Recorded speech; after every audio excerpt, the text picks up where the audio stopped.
আমাকে একটু সাহায্য করুন, সিজারে আমার ছেলে সন্তান হয়েছে, টাকার জন্য হাসপাতাল থেকে আনতে পারছি না। সিজার করার পর যে ওষুধটা কিনবো, ওষুধ কেনার টাকাটা পর্যন্ত নাই। সিজারের পরে যে ওষুধ কেনার টাকাও নাই। এই যে বাবা উঠে গেছে, ও কান্না করতেছে এই যে বাবা, টাকাও দেয় নাই, 10 পয়সাও দেয় নাই। 1 টাকা দেয় নাই। 1 টাকাও না, আমার গাড়ি তো না 1000 টাকা।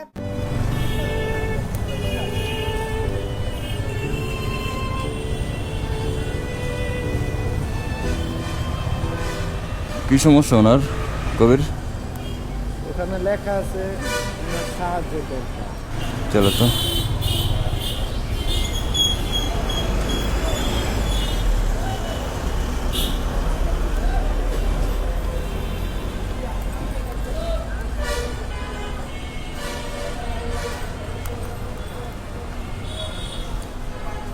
আসসালামু আলাইকুম। কি সমস্যা ভাইজান? ভাই আমার স্ত্রী বড় অবস্থায় ছিল, বুঝি নাই কথা। আমার স্ত্রী অসুস্থ ছিল, বাচ্চা ডেলিভারি হবে। আমাকে একটু সাহায্য করুন, সিজারে আমার ছেলে সন্তান হয়েছে, টাকার জন্য হাসপাতাল থেকে আনতে পারছি না। ও আপনার ছেলে হয়েছে, সিজারে টাকার জন্য আনতে পারতেছেন না? কোথায় এটা, কোথায়? এটা স্বপ্ন হসপিটাল, স্বপ্ন হসপিটাল কোথায়? বিল কত আসছে? 25-30 হাজার টাকার মতো। 25-30 হাজার টাকা। তা আপনি কি করেন? আমি আগে গার্মেন্টসে চাকরি করতাম, গার্মেন্টসটা বন্ধ হয়ে যাওয়ার পরে 2-3 মাস ধরে বেকার আছি। 2-3 মাস ধরে একবারে বেকার না? আরে আল্লাহ, অন্য কোনো কাজ খুঁজেন নাই? কাজ করছিলাম মাঝে মধ্যে, রাজমিস্ত্রির কাজ করছি, হেল্পারি করছি। আপনার কথা বুঝি নাই ভাইয়া। রাজমিস্ত্রির কাজ হেল্পারি করে সংসার মোটামুটি ভরণ পোষণ করছি আর কি। কিন্তু এখন এই অবস্থা, আমি প্রায় খুবই নিরুপায় হয়ে গেছি। বাচ্চার আম্মু আজকে 3 দিন ধরে হসপিটাল, 3 দিন ধরে হসপিটালে। রিলিজ করতে পারতেছি না, টাকার অভাব। রিলিজ করতে পারতেছেন না? আপনার আত্মীয় স্বজন কেউ পাশে দাঁড়ায় নাই? না, আত্মীয় স্বজন কারো অনেকের কাছে চাইছি, কেউ পাশে দাঁড়ায় না। একজনও আসে নাই? এই 20-30 হাজার টাকা সামান্য টাকা তো। 25-30 হাজার টাকা না কি কত বলছেন? 25-30 হাজার। 25-30 হাজার টাকা। সিজার করার পর যে ওষুধটা কিনবো, ওষুধ কেনার টাকাটা পর্যন্ত নাই। সিজারের পরে যে ওষুধ কেনার টাকাও নাই। আরে আল্লাহ, তোমার অবস্থা তো ভয়াবহ খারাপ। আমি যখন ওনাকে দেখি, বাট আমি নিচের লেখাটা যে সিজারে আমার ছেলে সন্তান হয়েছে, টাকার জন্য হাসপাতাল থেকে আনতে পারছি না, এটা আমি ক্লিয়ার বুঝতে পারতেছিলাম না। বাট আমাকে একটু সাহায্য করুন, এটা আমি বুঝতে পারছি। তখন একটু কৌতূহল জাগলো যে ওনাকে দেখে তো ইয়াং মনে হয়, এটা কেন ওনার হাতে। বাট যখনই দেখলাম যে সিজারে আমার ছেলে সন্তান হয়েছে, টাকার জন্য হাসপাতাল থেকে আনতে পারছি না, তখনই আমি একটু অবাক হয়ে যাই। আপনার বাবা মা আছে? হ্যাঁ, তারা কি করে? আমার আব্বা রাজমিস্ত্রির কাজ করতো, কিন্তু আপনি- কোনো কাজ করতে পারতেছে না। রাজমিস্ত্রি কাজ করতে এখন কাজ করতে পারে না?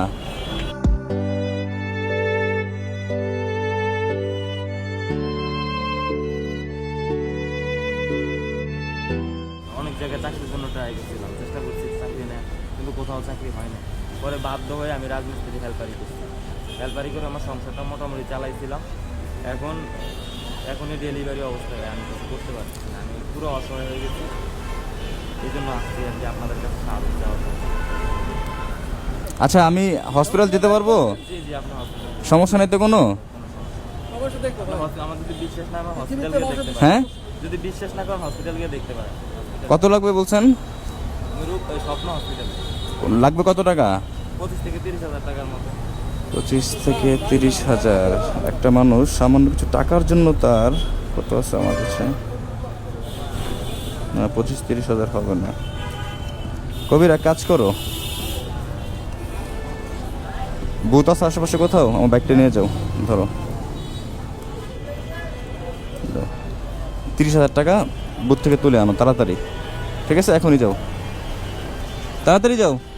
সামান্য 25-30 হাজার টাকার জন্য একটা মানুষ, তার সন্তান, এই সময়টা খুশির সময়। একটা মানুষের চাওয়াই থাকে বিবাহের পর যে আমার একটা সন্তান হবে, ঘরটা আলোকিত করে তুলবে। আর সেই আলোকিত আলো যখন উনি ঘরে আনতে পারে না, তখন তার মনের কষ্ট যে কি পাহাড় সমান হয়, সেটা আমরা বুঝি। মাত্র 20,000 টাকার জন্য মানে 25-30 হাজার টাকা। আপনার কোনো আত্মীয় স্বজন কারো নিকট আপনার হাত পাতেন নাই? অনেকের কাছে, হ্যাঁ, অনেকের কাছে চাইছি, কেউ দেয় না। কেউ দেয় নাই? আপনার চাচা, মামা, খালু বলতে কেউ নাই? আছে, চাইছি কেউ দেয় নাই, কেউ টাকা নাই, এই জন্য কেউ। একজন যদি 1-2 হাজার টাকা করে দেয়, তাও তো এটা হয়ে যায়। হ্যাঁ, হ্যাঁ, হয়ে যায় না? আমার খারাপ লাগতেছে। ওনার তো এই সময় খুশির মুহূর্ত, ওনার সন্তান হয়েছে, খুশি না? হ্যাঁ। কি একটা খুশির মুহূর্ত, বাট টাকার জন্য হসপিটাল থেকে রিলিজ করতে পারতেছে না। টাকার জন্য বাসা আনতে পারতেছে না। একটা কষ্টের বিষয় না এটা?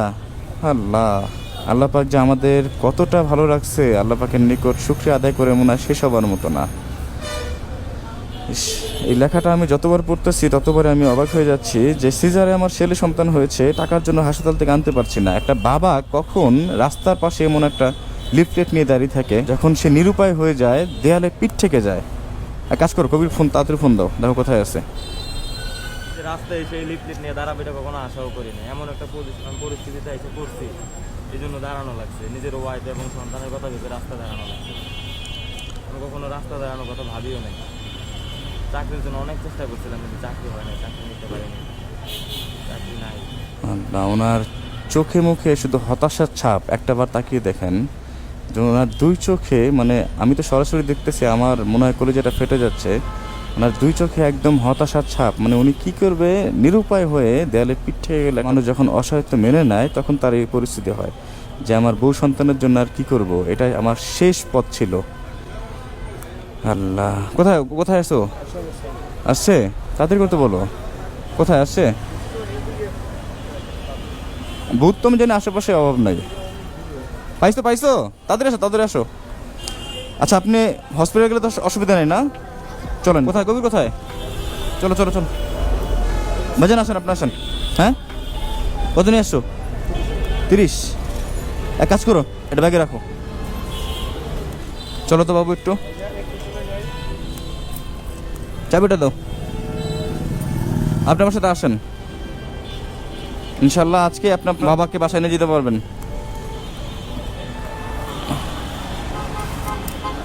বসুন ভাইজান, বসুন বসুন। যাবো কোন দিক দিয়ে ভাইজান? যাবো কোন দিক দিয়ে? এই যে ডান দিক দিয়ে বামে দিয়ে না, ওই রাস্তার উপরে গিয়ে। আপনাকে দেখে আমার খুবই খারাপ লাগতেছে। আপনি তো আসলে পারি না, কান্না করতে পারি না, কিছু বলতে, বুঝছে, কারো কাছে কিছু বলতে পারতেছি না, তাও রেখে রাস্তা দাঁড়াচ্ছি সাহায্যের জন্য। আরে আল্লাহ, ইস, যে পারি না কিছু বলতে, পারি না মানে সহ্য করতে, রাস্তায় না পেরে দাঁড়াইছে। তবে হাজার কষ্টের মাঝেও তো মনে হয় একটু মানে খুশি আপনি, না? খুশি কিভাবে থাকবো বলেন? এই খুশি থাকা তো যতটুকু খুশি থাকার কথা ছিল হ্যাঁ, তার চেয়ে বেশি অনেক কষ্টের। আমি এখন পিতা হিসাবে সন্তানের জন্য কিছু করতে পারতেছি না। আল্লাহ, এই পরিস্থিতিতে তারপরে মনে হয় কয়টা ভাত খাইছিলাম কালকে সারাদিন, আজকে এখন পর্যন্ত কিছু খাই নাই। ওই না খাওয়া? যে এখন না। আল্লাহ রে আল্লাহ। ওই যে স্বপ্ন জেনারেল হাসপাতাল, হ্যাঁ পাইছি। গেট কোন দিকে? গাড়িটা এই পাশে রাখি।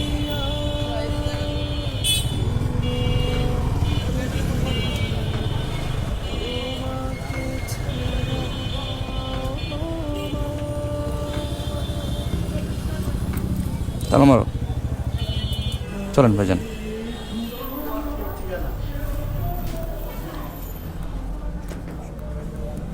টাকা দিলে কি আজকে বাসায় নিয়ে যেতে পারবেন? এখনই নিয়ে যেতে পারবেন? আলহামদুলিল্লাহ।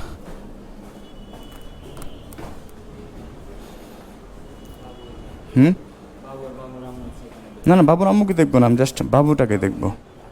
হ্যাঁ, ভিতরে মহিলা ওয়ার্ড, ভিতরে আমি না যাওয়াই ভালো। আচ্ছা, বাচ্চাকে নিয়ে আসুক।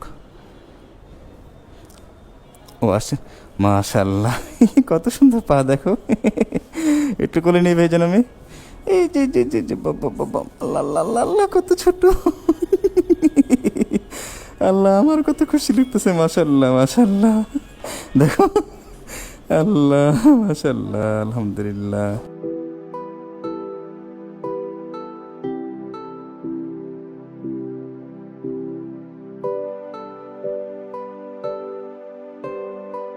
ছেলে সন্তান না? আপনার মতো দেখা যায় পুরো। আল্লাহ, ওনার সন্তান, আমার খুশি লাগতেছে বাবু। ওরে, ঘুমাচ্ছে। মাশাআল্লাহ মাশাআল্লাহ, কত সুন্দর। আল্লাহ, দেখছো? করে নিবা? একটা বাচ্চা করে নিতে পারবা? একদম ছোট কিন্তু, বুঝছো? এত সুন্দর ফুটফুট একটি সন্তান, টাকার জন্য উনি বাসা নিতে পারতেছে না। আল্লাহ, মানে আমার ভেবে যে কত খারাপ লাগতেছে। আর আরেকটা জিনিস ভেবে ভালো লাগতেছে যে সঠিক সময় ওনাকে আমি পাইছি। আল্লাহ পাক চাইছিল এটা, যে সঠিক সময়ে ওনাকে আমি পাবো। এটা সম্ভবত আল্লাহ পাকের ফয়সালা ছিল। আপনি ওইখানে দাঁড়াইছিলেন কতক্ষণ? সকাল থেকে? সকাল কটা থেকে? এই 8টা। 8টা থেকে? আরে আল্লাহ, এখন বাজে দুপুর 11টা 12টার মতো। 8টা থেকে দাঁড়াইছিলেন? কত টাকা পাইছেন? কেউ সাহায্য করে নাই? এই যে এই যে এই যে এই যে এই যে বাবা উঠে গেছে। ও কান্না করতেছে, কান্না করতে। এই যে বাবা, ওর নাম কি? নাম রাখছেন কোনো? ও 7 দিনের মাথায় নাম রাখবেন। এই যে বাবা, কান্না করে না, কাঁদে না, কাঁদে না। ভাই কান্না থেমে গেছে। এই যে বাবা, এই যে তাকাও তো, এই যে দেখো তো কারা আসছে তোমাকে দেখার জন্য। এই যে বাবা, উড়ি উড়ি উড়ি উড়ি, কান্না থেমে গেছে। মাশাল্লাহ। চলেন, বিল কত হয়েছে আমি একটু দিব, চলেন নিয়ে যান। এই যে উড়ি উড়ি উঠে গেছে, দেখেন কত সুন্দরভাবে তাকিয়ে আছে। মাশাল্লাহ, নিয়ে যান, একটু নিয়ে যান। কত সুন্দর। মানে আমার মনটা ভরে গেছে। আল্লাহ, সকাল, হ্যাঁ আজকের দিনটা এত আনন্দ হবে আমার, আমি নিজেও বুঝতে পারিনি। আল্লাহ, আল্লাহ পাক বাঁচিয়ে রাখুক, ওর হায়াত দান করুক, আর সঠিক মানুষ হিসেবে ও গড়ে উঠুক, আল্লাহওয়ালা যেন হয়। আচ্ছা, কোথায় টাকা দেবো? কোথায়? দোতলায় রিসেপশন। দোতলা, চলো টাকাটা দাও।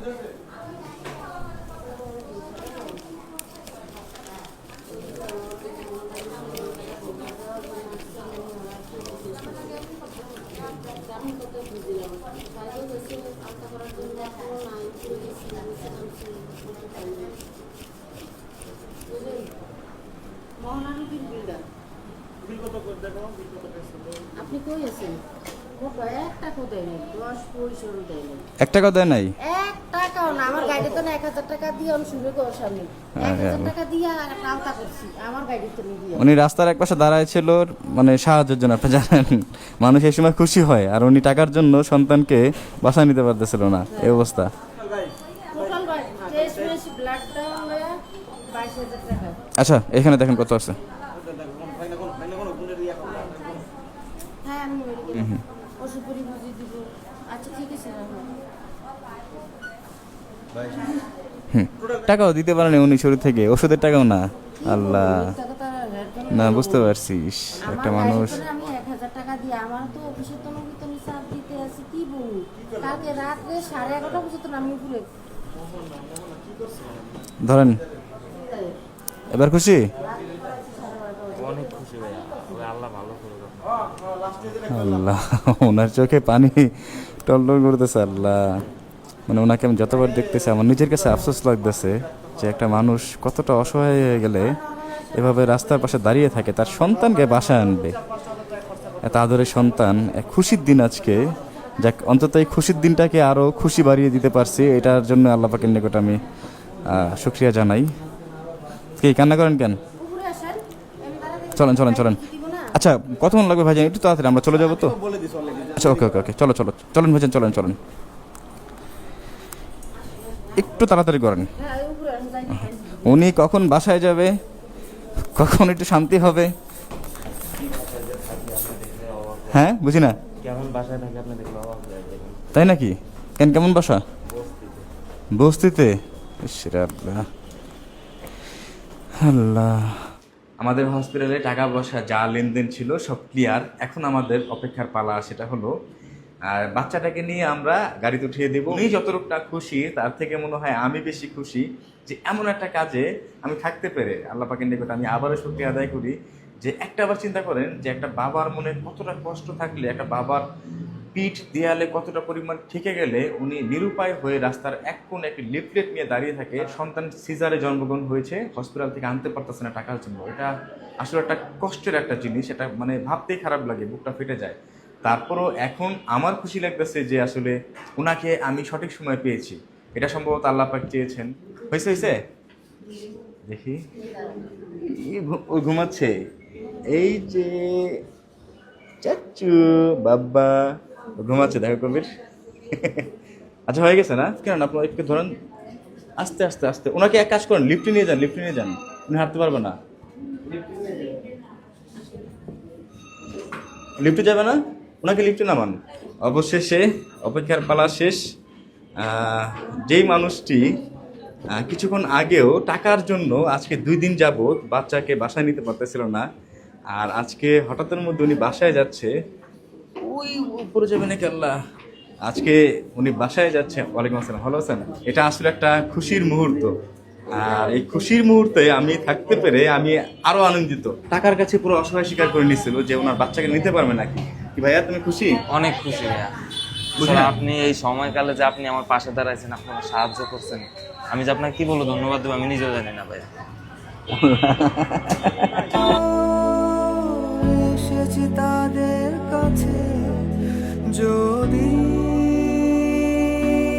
মুখে একটু হাসি ফোটে। 2 দিন ধরে ভাইয়া না খাওয়া কিছু খাই না ভাইয়া, একেবারে অবস্থা এমন হয়েছে।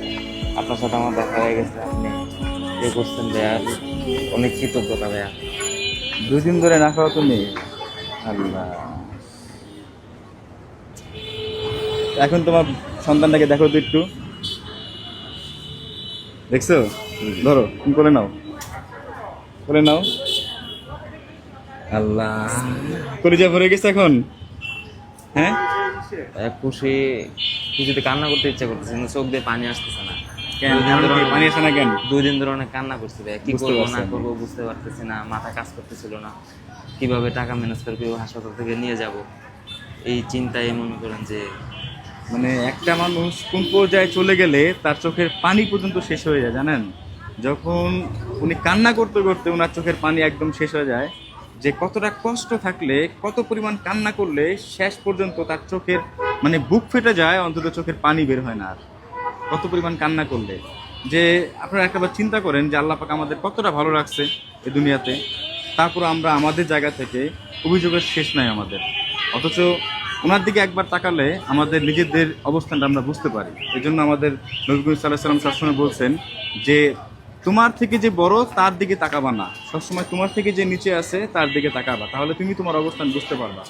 বাট আমরা কি করি, আমাদের অবস্থান যাচাই করার জন্য আমাদের থেকে যারা বড় তাদের দিকে আমরা তাকাই, আর তখনই আল্লাহ পাকের নিকট অভিযোগ জানাই। বাট একবারও আমরা চেষ্টা করি না যে আমার থেকে যারা অসহায় অবস্থায় আছে, খারাপ অবস্থায় আছে, তার দিকে একবার তাকাই তো, তাহলে আমি বুঝতে পারবো যে আমার অবস্থানটা কোথায় আছে। আর তোমাকে আর এখানে দাঁড়াতে হবে না, আর এখানে ধরে রাখতে চাই না। বাবু একটা অটো নাও, আসো, হেলমেট তো আমার কাছে। ও ভালো কথা, আর একটা বিষয়, সেটা হলো ওষুধ নিতে হবে না? হ্যাঁ, ওষুধ কত লাগবে? 3000 টাকার মতো না? সিজারের রোগী যেহেতু ওষুধ তো লাগবেই। এই টাকাটা রাখো, এই যে টাকাটা দিলাম তোমার পকেটে, এটা ওষুধ কেনার জন্য, ঠিক আছে? চলো। স্বপ্ন লিখেছি মনে ডায়েরিতে, মানুষ বাঁচে কিছু কিছু আশাতে, ছুটে চলা পৃথিবী দেখে না কাউকে, তবুও তারা তাকিয়ে স্বপ্নগুলো বুকে নিয়ে, কিছু স্বপ্ন লিখেছি মনে ডায়েরিতে, মানুষ বাঁচে কিছু ও, ভালো কথা, ফাইলটা রাখো, ওষুধ সব এটার মধ্যে লেখা আছে। আর 3 দিন পর না কয়দিন পর ড্রেসিং করতে বলছে? 3 দিন পর। 3 দিন পর। বাবু চলো। ও তারা